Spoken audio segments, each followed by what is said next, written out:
আসসালামু আলাইকুম। কেমন আছেন সবাই? আশা করি সবাই ভালো আছেন। আমিও আপনাদের দুবাই ভালো আছি। তো সকাল সকাল আজকে আবার নতুন আরেকটি ভিডিও নিয়ে আপনাদের সামনে আসলাম। ফারহানা আক্তার মুন্নি ব্লগে আপনাদের সবাইকে স্বাগতম। আশা করি সবাই আমার ভিডিওটি দেখবেন। আর হলো ভালো লাগলে অবশ্যই একটা লাইক করবেন আর কমেন্টের মাধ্যমে জানাবেন ভিডিওটি কেমন হলো। তো কোথায় যাই, কি রান্না করি সবই আপনাদের সাথে শেয়ার করব। তো চলুন দেখতে থাকুন ভিডিওটি। আজকে কি রান্না করি দেখুন, চলুন। তো আজকে আপুরা ভাইয়ারা, আজকে আমি রান্না করব হলো লাউ দিয়ে গরুর মাংস দিয়ে। তো আমার রেসিপিটা দেখুন আপনারা সবাই। আমি প্রথমে একটা হাঁড়ির মধ্যে তেল দিয়ে ওখানে কী বলে পেঁয়াজ দিয়েছি। পেঁয়াজটা হালকা ভাজা করে এখানে আমি আদা রসুনের পেস্ট দিয়ে দিচ্ছি। আদা রসুনের পেস্ট দেওয়ার পরে এখানে আমি মরিচের গুঁড়া, তারপর আপনার হলুদের গুঁড়া একটু নাড়া দিয়ে নিচ্ছি যাতে লেগে না যায়। হালকা একটু পানি দিয়ে নিলাম যাতে লেগে না যায় নিচে। ধনিয়ার গুঁড়া, তারপর হচ্ছে আমার হোমমেড মশলাটা, ঘরে বানানোর যে মশলাটা ওইটা দিলাম। তারপর আমি একটু জিরা গুঁড়া দিয়ে নিলাম। মানে আপনার মাংস রান্না করার জন্য যেই মশলাগুলো দরকার সেম আমি সেই মশলাগুলোই দিচ্ছি।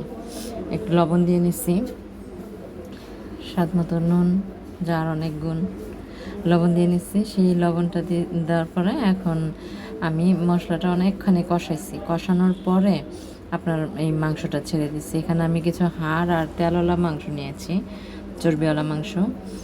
এখন মাংসটা সিদ্ধ হয়ে আসার পরে আমি লাউটা ছেড়ে দেব, লাউটা দিয়ে দিব। এখন মাংসটা আমি আগে ভালো করে কষাইতেছি। মাংস আমার দেখেন কত সুন্দর একটা কালার আসছে, দেখছেন? আর এত সুন্দর একটা সেন্ট আসছে বলার মতো না। পানি দিয়ে নিলাম মাংসটা যেন ভালো করে সিদ্ধ হয়, কারণ লাউটা তো তাড়াতাড়ি সিদ্ধ হয়ে যাবে, তাই না? এই জন্য মাংসটাকে ভালো করে আগে সিদ্ধ করতে হবে। এই জন্য দেখেন আমার মাংসটা প্রায় সিদ্ধ হয়েই গেছে। এখন আমি লাউটা ছেড়ে দিলাম, লাউটা ছেড়ে দিলাম। তো লাউ দিয়ে কতক্ষণ একটু নাড়াচাড়া করে আমি এটাকে মানে কী করবো জানেন, এখন একটু হালকা পানি দিতে হবে প্রথম, কারণ লাউ থেকে তো পানি ওঠে। হালকা পানি দিয়ে নিলাম যেন লাউটা সিদ্ধ হয়। লাউটা সিদ্ধ হলে খেতে ভালো লাগবে। মাংসটা যেহেতু আমার সিদ্ধ হয়ে গেছে, তো লাউটা যদি ভালোভাবে সিদ্ধ না হয় তাহলে তো ভালো লাগবে না খাইতে। তো ঢাকা দেওয়ার পরে এখন আবার উঠায় দেখলাম আমার লাউটা সুন্দর মতো হয়ে গেছে। তো আপুরা ভাইয়ারা, এত কিছু এটা রান্না করলাম, কিন্তু আমার খুব ইচ্ছে করতেছে, খুব ইচ্ছে করতেছে আলু ভর্তা দিয়ে ভাত খাইতে। বিশ্বাস করেন, সত্যি কথা যেটা। আমি এখন কতগুলো শুকনো মরিচ নিচ্ছি দেখছেন, তারপরে পেঁয়াজ নিচ্ছি। এটাকে ভালো করে চটকাইয়া ঝাল ঝাল কইরা আমার বলতেই মুখে জল চলে আসছে। মানে ঝাল ঝাল করে আমি ভর্তাটা বানাবো। ভর্তাটা একদম আমি আসলে ভর্তার বিশেষ করে আলু ভর্তার মধ্যে আমার সরষের তেলটা দিলে আমার কাছে ভালো লাগে না, যেটা সত্যি কথা। তো আলু ভর্তাটা অল্পখানি আলু ভর্তা এখানে আম্মু আর আমি খাবো, এই জন্য অল্প করছি।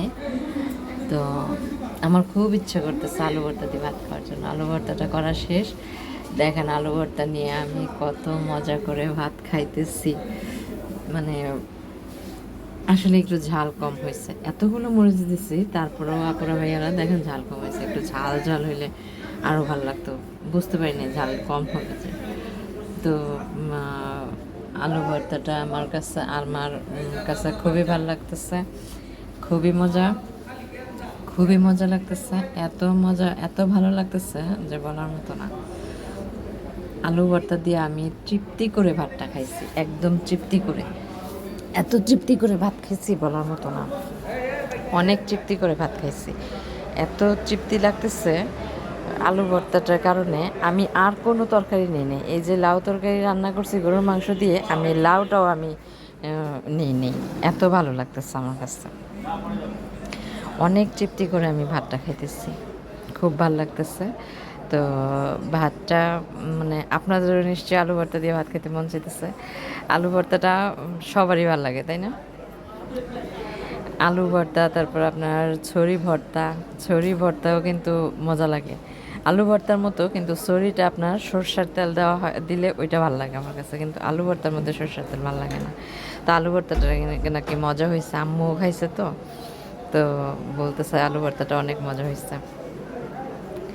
তো আপুরা ভাইয়ারা অনেক তৃপ্তি করে আমি ভাতটা খাইছি, বিশ্বাস করেন। আপনারা এরকম ভর্তা বানায়া খাবেন, দেখবেন অনেক স্বাদ পাবেন, অনেক স্বাদ পাবেন। তো খেতে খেতে খাওয়া শেষে এখন আম্মুকে নিয়ে একটু হাঁটতে বেরোইছি, চলে আসছি 4 নম্বর পার্কে। তো 4 নম্বর পার্কের এই যে এই বট গাছটা দেখেন, এটা কিন্তু বহু পুরানো একটা বট গাছ। আমি এরকম গাছ 3টা দেখছি। একটা হলো 4 নম্বর পার্কে, এটা আমি ছোটোবেলা থেকে দেখতেছি। আরেকটা হচ্ছে আমার মামার বাড়িতে আছে একটা বট গাছ, আরেকটা হচ্ছে নবহাবুল্লাহ স্কুলের একটা বট গাছ। মানে এই 3টা বট গাছ দেখলাম, এত পুরনো বট গাছটা।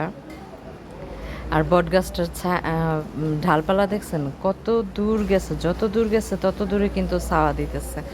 আর এই ছায়াটা মানে মানুষের জন্য একটা পরিশ্রম করে, মানে রৌদ্র থেকে কত কী পরিমাণ ছায়া যে দেয় এই বট গাছটা।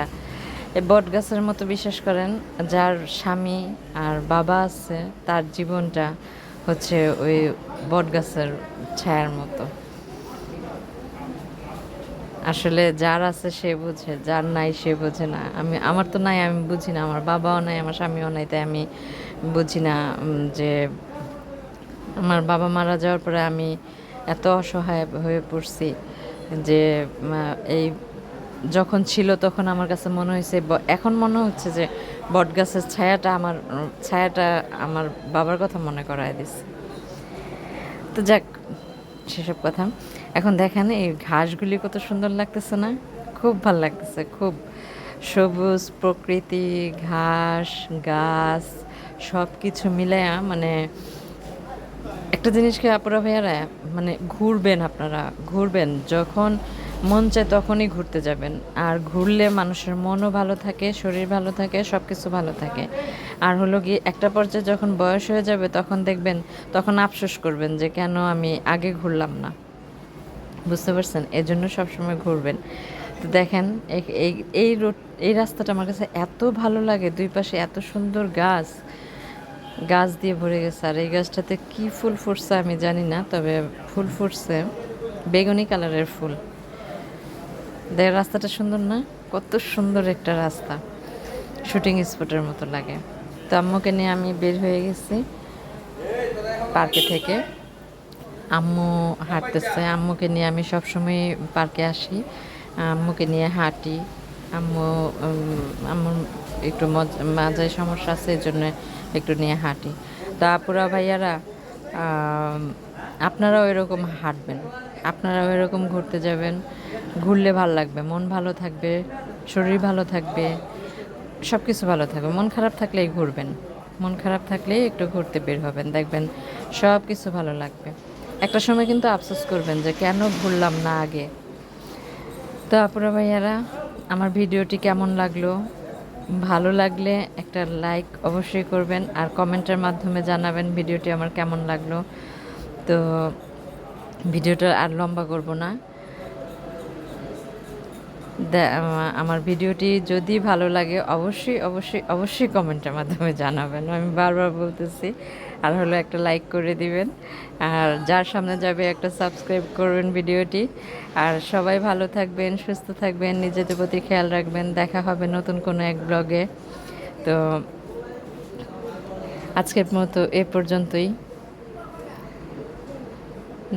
সবাই সুস্থ থাকবেন, আমাদের জন্য দোয়া করবেন, আমিও আপনাদের জন্য দোয়া করব। আল্লাহ হাফেজ।